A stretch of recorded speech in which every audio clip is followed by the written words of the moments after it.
such an honor to be here amongst these wonderful, wonderful, and amazing scholars of Iran and Iranian history and Iranian nationalism. So thank you, and thank you, Iran 1400, for inviting me. I'm just at awe with all these papers that I read and the presentations that I watched today.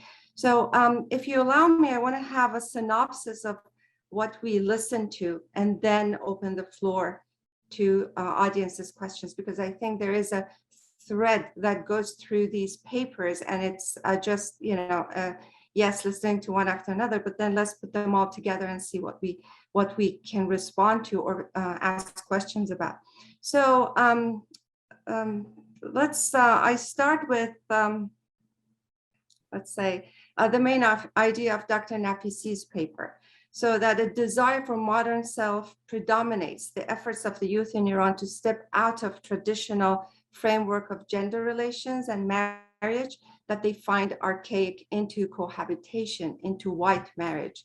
And it's more common in the middle class of Iran. This is such a fascinating and yet unsettling idea for all of us Iranians. If you agree with me, Dr. Nafisi, is such a new thing. Dr. Nafisi presents us with a problematic. Is white marriage building an imagined self that is modern and Western, or is it really a reaction to the traditional culture and the fundamentalism of the state? Is it along modernizing trends across the globe, or is it something specifically Iranian that's happening in Iran? He argues that fiqh, or the matrimonial about fiqh and the matrimonial bond in Iran, that is really a business transaction, unfortunately. And it is perceived as an exchange of sexual services rendered by the wife for a dowry that is provided by the husband. And it was interesting to read in his paper that is actually, it's in the Civic Code of Iran, which is like Article 1128, that maintains that the bride should have that particular quality to deserve full dowry, which is a reference to the virginity of the bride. If a bride turns out to have had sex before marriage and is not a virgin, the groom is entitled to divorce her without any payment and get the qabale or back. Article 1105, he argues, husband is said to be the master of the household. And according to this article, punishing the wife is acceptable as far as beating is not beyond the acceptable limits. So I draw your attention to a rather recent movie called Khane Dukhtar. And I don't know if you've watched this movie ever, Dr. Nafisi, but it's really about this idea of of virginity. And of course, it's a movie made in the Islamic Republic, so there are a lot of limitations and ambiguity, but it is about the idea of virginity and going to the doctor to make sure that the girl is virgin. So all this was very interesting, the very callous and inhuman transaction of virginity for dowry or virginity for marriageability. I think it opened our eyes to many layers of Sharia law, which seems to be missing from conversations outside of Iran 1400. So what authorities recommend, Dr. Nafisi tells us, is instead, sighe, the nikah mut'ah, instead of cohabitation. From the perspective of the government, according to Article 637 of Civil Code, any sexual relation between unmarried people is criminal and deserves 99 lashes. We should really scream about this, let everybody know. But as responses by the young people show, they are defiant and they try to live a modern lifestyle away from the restrictive policies of the state. So I personally reached out to a few young marriageable women that I knew in Iran, and although I don't claim that they represent the majority of Iranians or the minority of Iranians, they're just people who live in Iran, and I suppose, and they're my cousins, and I wanted to know their ideas. They were all very open to this idea of cohabitation. They thought it's a great idea, but it's the restrictions of the society and the restrictions of their families that didn't allow them to enter such cohabitation. They told me that, this happens usually to boys and girls who are, in university away from their hometown. So the parents wouldn't really know that they are living together. So it's away from the eyes of the family and, older friends. I asked them, because one of my cousins is also a lawyer, I asked them, can they go to a hotel room and spend the night together? Can they go on vacation together? And they laughed at me and said, are you crazy? Of course not. It's still punishable by law. So they have this freedom inside the apartment that they rent. But I'm not even sure how they rent this apartment or the place that they live, because there are so many layers and levels of restriction against such type of choice for lifestyle. So that was basically what, how I did my personal research about this issue. And then I also was curious because white marriage, the name in English is so romantic. But then in Farsi, it simply apparently means مثل چک سفید امضا. It's just that because the name of the husband or the wife is not in the birth certificate, the birth certificate remains white, blank. And that's how really it's not white as you would think, like pure, but it's the birth certificate that remains unsigned and pure. So anyway, so that was a very interesting and very thought-provoking article.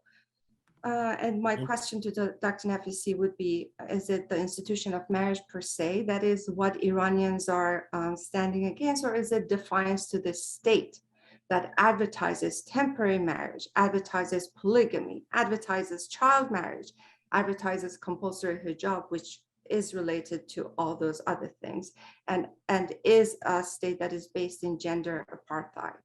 So does this type of cohabitation mean Iran is a modern state or modernizing state, or is it a more modern state today than it was 43 years ago?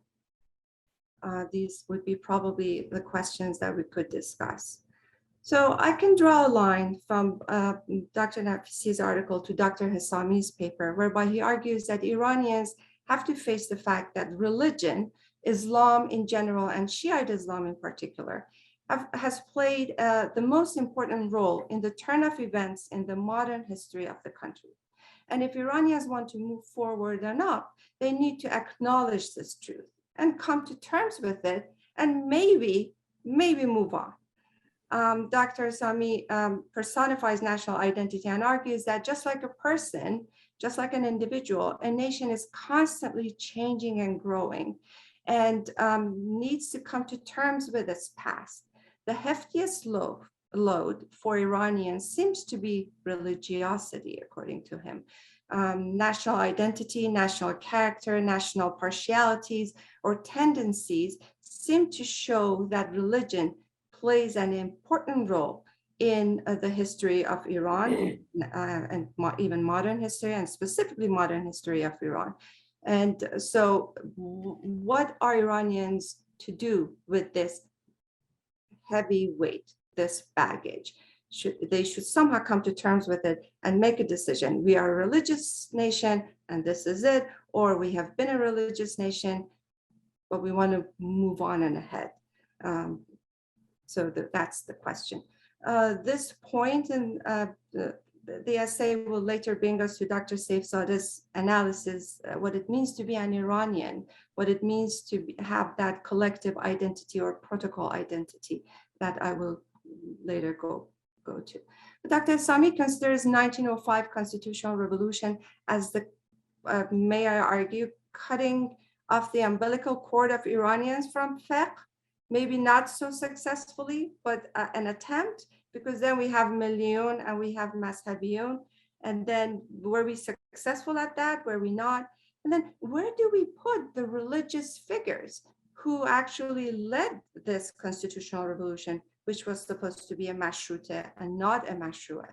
I mean, again, the question of the mixture of the Million with Mazhabiyun, like Akhund Khorasani, where does he stand? Because he is a Mazhabi leader then, but then he is giving the hukm jihad in favor of the constitutional movement and a constitution in Iran, if we can call it a secular constitution, I'm not sure, but then, you know, this can be really divide Milliyun and Mazhabiyun completely into two separate categories. So since modernity was a Western phenomenon, traditionalists and religionists viewed this call for modernization as a cultural foreign invasion, we learn, undermining the long religious and monarchical tradition in Iran. Are they successful? Of course not, because we see that in 1979, again, we have an Islamic revolution. So this kind of baggage has been with us for centuries. Dr. Sami's paper, though, leads me to Sidney Martin's article, The Molding the Language of Nationalism in the Three Recent Periods in Iran, but I want to focus on the 20th century. Mr. Martin says that if not religiosity, it's nationalism that seems to, for better or for worse, be the baggage that Iranians carry with them until today. Mr. Martin argues that for Iranian society, language reform is tied to the promotion of democracy on the one hand, and then nationalism on the other. So he tells us how Persian was made accessible to better popularize freedom, but then on the other hand, Persian was also this tool for a repressive regime, let's say repression, Reza Shah's repression or repressive regime. So, well, you know, this gives us the idea. So which one is it? Is Persian and Iranianness, is it a good thing or is it a not so good thing? And Tabby was there too. The both of us were at another panel yesterday, and there were panelists who were arguing actually kind of against it, that, you know, Persian is centrist, it's racist, it's nationalist, it's not, and they weren't talking about patriotism, so there was nothing patriotic about it. It was mostly negative. And so the question of, at the end of the day, where does Iran, Iranianness, and Persian stand in our collective memory and identity? So Mr. Martin tells us that Ehsan Yarshater viewed Persian language as a code, chief carrier of Persian worldview and Persian culture, and a quote unquote reservoir of Iranian thoughts, sentiment, values, and a repository of his literary art. That it's not only loving, learning, teaching, but above all, enriching this language, that the Persian identity through this continues to survive. So for Iranians, there is that emotional connection, national connection, emotional connection, social connection to Persian. But again, this is a problematic issue. It's not as easy as that. We also learned through Mr. Martin that Dr. Zarinkub, Hossein Zarinkub, believed that Persian language has preserved the quote unquote spiritual unity of Iranian history, end quote, by constructing an Iranian spirit. So Persian language is thereby the foundation of Iranian identity. Is it or is it not? So where does Persian stand when it comes to Iranian identity in 1400 years after, let's say, the starting of an Islamic Iran? A defining moment under Reza Shah regime was, according to Mr. Martin, his decision in 1935 to change the country's name from Persia to Iran. That's another thing. We, to this day, are arguing about it. What is this? Do we care? Do we not care? We are constantly trying to justify this, that Persian is our language, Iran is the name of the country, and then somebody will raise their hand. What about Aryan? What about Aryan nation? Do you think that you're part of this Aryan nation? So the justification for the change, according to Reza Shah, was Persia was historically, geographically, and racially incorrect. And I would like the panelists to actually talk about this. What do you think about this idea of Persia versus Iran, or Persia and Iran? So I will from there move to Dr. Alizadeh's paper, which is his pluralist concept to include all Iranians indiscriminately, the concept of national identity through a protocol lens that works as an umbrella that is, and because it's an umbrella, the voices of the people who are marginalized are echoed. So in other words, there's no center, there's no margin. This protocol identity is an umbrella that includes all Iranians and empowers all Iranians. By all Iranians, people who live in that kind of that geographical cat, let's call it. So this inclusive conceptualization doesn't allow the domination of any one group over others. And I, of course, I love that idea. And I thought this is such a great way of kind of concluding this panel, because this seems to be the answer, a great answer to our questions, the question of identity.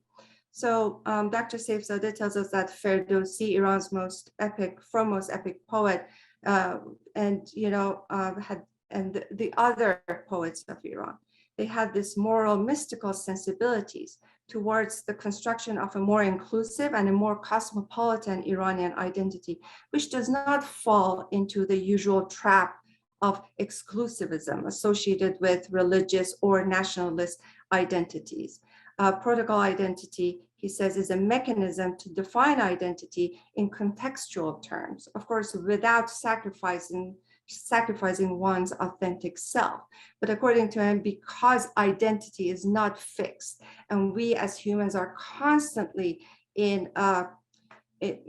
changing, our identities are fluid. So there's this big umbrella of collective identity or protocol identity, and in it, we as Iranians have our own individual selves, and we are constantly changing, I suppose. Well, he's going to correct me, I hope, if I'm wrong. So he emphasizes that protocol identity is nothing new per se, right? It's a part of Iranian culture all along. Iran's foremost artistic language, poetry, has always been a vehicle through which the pillars of Iranian identities have been constructed and disseminated. Protocol identity, as he tells us, is a pluralistic mechanism, expediting national identity as an umbrella that includes multi-layer, multi-dimensions of each individual and group of Iranians at both micro-individual and macro-social levels. It seems plausible to argue, I would say, that protocol identity as a conceptual model can lead us as Iranians into the new century.